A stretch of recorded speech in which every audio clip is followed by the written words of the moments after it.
इलाज है या नहीं है। इलाज तो अभी तक सर्दी जुकाम का भी नहीं है, सर्दी जुकाम की भी कोई वैक्सीन नहीं है। क्या हम उससे डरते हैं? नहीं डरते हैं। क्यों? क्योंकि ज्यादा लोग नहीं मरते हैं। तो सबसे पहले डेथ रेट कैलकुलेट करते हैं कि एग्जैक्टली कितना है। कितने टेस्ट हुए? 40 लाख टेस्ट हुए, उसमें से 2 लाख लोगों को हुआ, तो नियर अबाउट एवरेज कितनी आई? 5% की। अगर यही हमने 4 करोड़ टेस्ट करे होते तो कितने डिटेक्ट हो गए होते अब तक? 20 लाख हो जाते। 40 करोड़ करे होते तो कितने हो जाते? 2 करोड़ हो जाते। टोटल अगर कर लिए होते हमने टेस्ट 130 करोड़ का, तो कितना नंबर निकल करके आ जाता? Near about 5 crore. इसका मतलब 5 करोड़ लोगों को या तो आज की डेट में है या हो चुका है। और एक और मजे की बात यह है कि कोरोना में ऐसा नहीं है कि जिसको भी होता है उन सबके सिम्टम्स आते हैं। 80% से ज्यादा जो केसेस होते हैं वो असिम्टोमेटिक होते हैं, उनमें कोई सिम्टम्स नहीं आते हैं। यानी अगर मुझे हो गया है और मैं ठीक भी हो गया हूं तो मुझे पता तक नहीं है। वो तब मुझे पता लगेगा अगर मैं अपने टेस्ट कराऊंगा जिसको एंटीबॉडी टेस्ट बोलते हैं, और मेरी बॉडी में एंटीबॉडीज मिलेंगी, तब मैं कह सकता हूं कि हाँ मेरे को था और वो ठीक हो गया है। तो अभी अगर हम बेसिक सी कैलकुलेशन करें तो 5 करोड़ निकल करके आ रहा है नंबर। उसमें से डेथ कितनी हुई है? 5,800। तो 5 करोड़ में से 5,800 डेथ हुई है। पहले तो इसको कैलकुलेशन को हमको ठीक करना है। डेथ को अंडर रिपोर्ट करने का कोई तरीका नहीं है, बल्कि ओवर रिपोर्ट किया जा सकता है। ओवर रिपोर्ट कैसे? फॉर एग्जांपल आपकी बॉडी में टेस्ट हुआ, आपकी बॉडी में मिला कोरोना वायरस, लेकिन आपके अंदर पहले ही बहुत सारी प्रॉब्लम्स चली रही थी, तब भी आपकी किसी ना किसी वजह से डेथ होने ही वाली थी। बट क्योंकि ये कोरोना आया आपकी बॉडी में, इस वजह से आपकी डेथ हो गई, तो ये ट्रिगर कर गया। तो ये जो 5800 का नंबर है, ये इससे कम तो हो सकता है, इससे ज्यादा होने के चांसेस बहुत कम है। बट एक बार को हम मान लेते हैं कि इतना ही है नंबर, ना कम है ना ज्यादा है, तो कितनी परसेंटेज निकल करके आई? 5 करोड़ में से अगर 5800 डेथ्स हुई हैं तो क्या परसेंटेज निकल करके आई? Near about 0.01%। ये उससे बहुत कम है जितनी डेथ्स हमारे यहां पे होती हैं रोड एक्सीडेंट की वजह से। हर साल की अगर हम एक कैलकुलेशन देखें तो 1.5 लाख से ज्यादा डेथ हो जाती है इंडिया में रोड एक्सीडेंट्स की वजह से। हर 4 मिनट में एक डेथ होती है रोड एक्सीडेंट की वजह से। और अगर अभी आप देखोगे सड़कों पे एक बहुत ही फनी चीज नजर आ रही है। 2 व्हीलर पे जा रहे हैं, मास्क सबने लगाए हुए हैं, कभी भी नोट करना इस चीज को। हेलमेट नहीं पहने हुए, हेलमेट बहुत कम लोगों ने पहने हुए हैं। इससे हमको क्या समझ आ रहा है? क्या ये समझदारी है, बेवकूफी है? क्योंकि हेलमेट ना लगाने की वजह से उनके मरने के चांसेस उससे बहुत ज्यादा है, कई गुना ज्यादा है जितना कि कोरोना से मरने के उनके चांसेस है। तो ये डर है जो चारों तरफ फैल रहा है, और मीडिया डर को और बढ़ाता चला जा रहा है। और क्योंकि सही इंफॉर्मेशन किसी के भी पास में नहीं है, या सही कैलकुलेशन किसी के पास में नहीं है, ये जो अभी हम कर रहे हैं इसको मैथमेटिकल मॉडलिंग बोलते हैं। यानी एक डेटा को देख करके एक मॉडलिंग करी जाए और फिर समझा जाए कि एक्चुअल में जो सही डेटा है वो क्या है। ये नहीं कि लिमिटेड डेटा के बेस पे हम कोई भी कंक्लूजन ड्रॉ कर लें और उसके बेस पे डरते रहें। तो अगर इसका डेथ रेट 0.01% है तो हम सब इतना डर क्यों रहे हैं? क्या कुछ और है जिससे हमको डरना चाहिए, जिससे हम नहीं डर रहे हैं, जिसके बारे में कोई बात नहीं कर रहा है, जो इससे लाख गुना ज्यादा भयानक है? मतलब कोरोना से लाख गुना ज्यादा खतरनाक कुछ है जिससे हम नहीं डर रहे हैं और इससे हम डर रहे हैं। वो क्या है जिससे हमको डरना चाहिए? अनएम्प्लॉयमेंट। अभी पीछे कुछ आर्टिकल्स आए थे न्यूज़पेपर में जहां पे एक फिगर आई थी निकल करके, I am not too sure ये फिगर कितनी सही है कितनी नहीं है, जहां पे आया था कि 13 करोड़ लोग अनएम्प्लॉयड हो गए। इस फिगर से हमको डरना चाहिए। 13 करोड़ लोग अनएम्प्लॉयड होने का मतलब हम समझते हैं कि इसका मतलब क्या है? इसका मतलब ये, अगर इकोनॉमी पॉइंट ऑफ व्यू से देखोगे, कि ये जो 13 करोड़ लोग हैं ये अपने जो खर्चे हैं वो बहुत ही लिमिट में कर देंगे। जिस बंदे की नौकरी चली गई है, क्या वो जाकर के मार्केट में नए कपड़े खरीदेगा? क्या अपने बच्चों के लिए खिलौने खरीदेगा? ट्रैवल एंड टूरिज्म तो भूल ही जाओ। ऐसी और हजारों इंडस्ट्रीज हैं जिनकी धज्जियां उड़ जाएंगी क्योंकि डिमांड कम हो जाएगी ओवरऑल इकोनॉमी के लेवल पे। जब डिमांड कम होगी तो क्या करना पड़ेगा इन ब्रांड्स को, इन कंपनीज को क्या करना पड़ेगा, इन मैन्युफैक्चरर्स को क्या करना पड़ेगा? अपनी सप्लाई को कम करना पड़ेगा। जितनी उन्होंने सप्लाई कम करी, अनएम्प्लॉयमेंट और बढ़ गया। कि आज जो नंबर 13 करोड़ है वो बढ़ करके कितना हो गया? 20 करोड़। यानी पूरा का पूरा लूप बन जाएगा। इस लूप को बोलते हैं रिसेशन, जो ग्लोबली ऑलरेडी रिसेशन आ चुका है।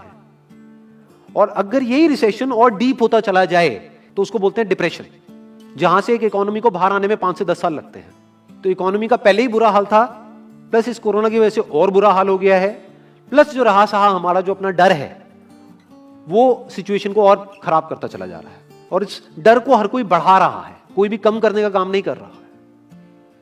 एक्चुअल में अगर आप मेरे स्टैंड पॉइंट से देखोगे तो डरने की कोई जरूरत ही नहीं है, क्योंकि जो डेथ रेट है वो बहुत ही कम है। तो हम डर क्यों रहे हैं? सोचो। बस इसलिए कि डेथ नहीं होनी चाहिए। अगर यही हमारा ऑब्जेक्टिव है कि डेथ नहीं होनी चाहिए, मतलब हम कहते हैं कि किसी की डेथ नहीं होनी चाहिए, तो फिर तो लॉकडाउन परमानेंट हो जाना चाहिए, सड़कों पे निकलना ही नहीं चाहिए, क्योंकि सीधा सीधा 1.5 लाख डेथ बचेंगी। 1.5 लाख लोग जो हर साल एक्सीडेंट में मरते हैं, उनको हम बचा सकते हैं ना, उनकी लाइफ बच जाएगी। परमानेंट कर दो लॉकडाउन को। कैसा है आइडिया? ये बिल्कुल ऐसा है जैसे मैंने एक आदमी की एक कहानी सुनी थी, उसके घर में एक चूहा घुस गया, तो उस चूहे को उसने पकड़ने की बड़ी कोशिश करी, लेकिन वो चूहे को नहीं पकड़ पाया। तो एंड में उसने क्या किया, घर पे आग लगा दी, अपने घर में आग लगा दी। उसके बाद भी चूहा तो बच करके निकल गया, घर चला गया, घर जल गया। यही हालत है इसकी, कोरोना की। इस डर को हमको खत्म करना पड़ेगा, तब जाकर के इस प्रॉब्लम का एक्चुअल में सॉल्यूशन निकलेगा, जो रियल प्रॉब्लम है। और रियल प्रॉब्लम कोरोना नहीं है। रियल प्रॉब्लम क्या है? हमारी जो इकोनॉमी है। रियल प्रॉब्लम क्या है? अनएम्प्लॉयमेंट। तो इस वीडियो के थ्रू मैं अपनी एक हम्बल रिकमेंडेशन देना चाहूंगा गवर्नमेंट ऑफ इंडिया को, या जो भी लोग एक पर्टिकुलर पोजीशन पे हैं उन लोगों को, कि हमको टेस्ट करने कम करने हैं, टेस्ट बढ़ाने नहीं है। अभी हम गलती क्या कर रहे हैं? टेस्ट बढ़ाते चले जा रहे हैं, जिसकी वजह से केसेस बढ़ते चले जा रहे हैं, जिसकी वजह से डर बढ़ता चला जा रहा है। गवर्नमेंट क्या एक क्राइटेरिया नहीं बना सकती कि जो क्रिटिकल केसेस है बस उन्हीं का टेस्ट करो, क्योंकि उन्हीं को हॉस्पिटल में एडमिट करने की जरूरत है, तो उन्हीं का टेस्ट होना चाहिए ना। जो वैसे ही ठीक हो रहे हैं, अपने आप ही ठीक हो रहे हैं, जिनको माइनर सिम्टम्स हैं और वो खुद ही ठीक हो रहे हैं, उनका टेस्ट करने की क्या जरूरत है? उससे तो पैनिक और बढ़ेगा। अगर टेस्ट कर भी दिया तो हम करने क्या वाले हैं? उनको क्या हॉस्पिटल में एडमिट करने वाले हैं? नहीं, घर पे क्वारंटाइन करने वाले हैं। अभी जो क्वारंटाइन वाला फंडा है, ये भी जब बेस छोटा होता है तब तो काम करता है, जब करोड़ों में हो जाता है तब काम नहीं करता है।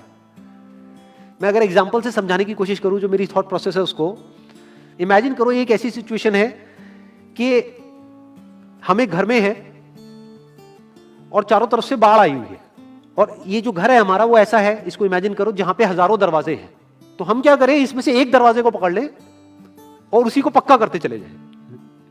ये है क्वारंटीन, और बाकी के हजारों खुले पड़े हैं। एक को हम पक्का करते चले जा रहे हैं क्योंकि यहां से पानी अंदर नहीं आना चाहिए। इंडिया की पॉपुलेशन क्या है? 130 करोड़। टेस्ट कितने हुए हैं अभी तक? 40 लाख। दिल्ली के कितने हो रहे हैं? 1 लाख। महीने के कितने हुए? 30 लाख। साल के कितने हुए? 3 करोड़ 60 लाख। तो यानी कि अगर हमको सबका टेस्ट करना है तो कितने साल लगेंगे? 36 साल।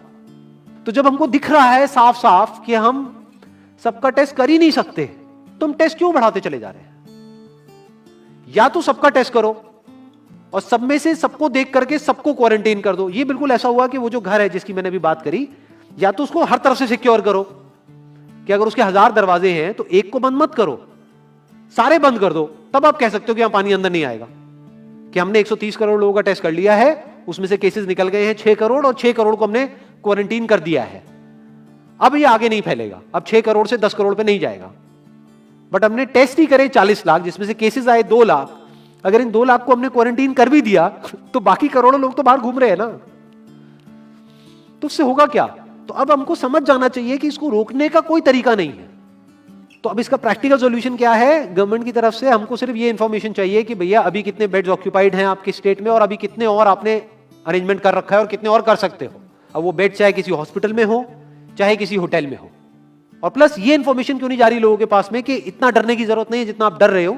हाँ ठीक है, प्रिकॉशंस लो, सेफ्टी मेजर्स लो, सोशल डिस्टेंसिंग को मेंटेन करो, लेकिन इतना डरने की जरूरत नहीं है जितना आप लोग डर गए हो, क्योंकि डेथ रेट कम है। ये इंफॉर्मेशन जानी चाहिए अब लोगों के पास में, वक्त आ चुका है। अगर ये नहीं गई तो प्रॉब्लम सॉल्व नहीं होने वाली इकोनॉमी के लेवल पे। कॉन्फिडेंस खत्म हो चुका है, रियलिटी को हमको पहले समझना होगा। अभी प्रॉब्लम क्या हो रही है? हम कह रहे हैं कि हाँ कंस्ट्रक्शन एक्टिविटीज अलाउड है। गवर्नमेंट को क्या लग रहा है? अलाउड बोल करके सारी प्रॉब्लम सॉल्व हो जाएगी। अलाउड तो हो गई, बट मेरे जो फ्रेंड्स हैं जो कंस्ट्रक्शन इंडस्ट्री में हैं, वो बता रहे हैं कि लेबर ही नहीं है, लेबर सारी अपने गांव चली गई है। तो अब कौन कंस्ट्रक्शन करेगा वहां पे? अब ये लेबर चली तो गई है, इसको वापस कैसे बुलाओगे? मीडिया में अगर रोज ये दिखेगा कि केसेस बढ़ रहे हैं, केसेस बढ़ रहे हैं, केसेस बढ़ रहे हैं, वापस आएंगे वो लोग?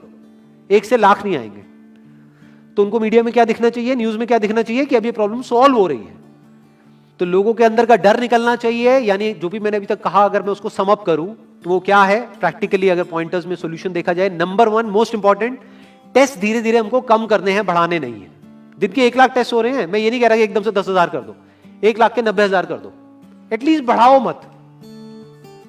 समझ गए? 1 लाख के 1.5 लाख टेस्ट मत करो दिन के, 2 लाख मत करो, क्योंकि तब भी 36 साल लगेंगे पूरा करने में। अगर आपने स्पीड डबल भी कर दी तब भी 18 साल लगेंगे। 18 साल तक तो पता नहीं ये बीमारी कहां होगी, किसी को याद तक नहीं होगा।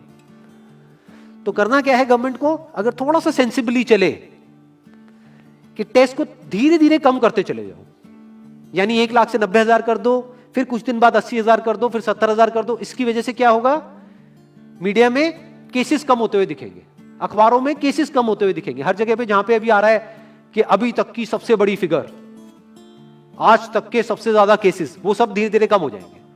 कम मीडिया में पैनिक फैलेगा, कम पैनिक फैलेगा लोगों में, धीरे धीरे लोग बाहर निकलना शुरू होंगे, जो अभी नीड ऑफ द आवर है।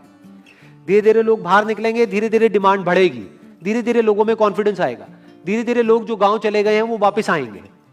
एक्चुअल में काम शुरू होगा, ऑन पेपर नहीं कि काम शुरू हो गया है, एक्चुअल में लोगों का काम शुरू होगा, लोगों का काम शुरू होगा, इकोनॉमी शुरू होगी। बिल्कुल ऐसा है जैसे 2 महीने के लिए आप किसी गाड़ी को बंद करके कहीं पे रख दोगे राज में, तो क्या होगा, बैटरी डाउन हो जाएगी, उस वक्त क्या करना पड़ेगा, उसको धक्का मारना पड़ेगा। तो अभी उस धक्के की जरूरत है, जंप स्टार्ट की जरूरत है।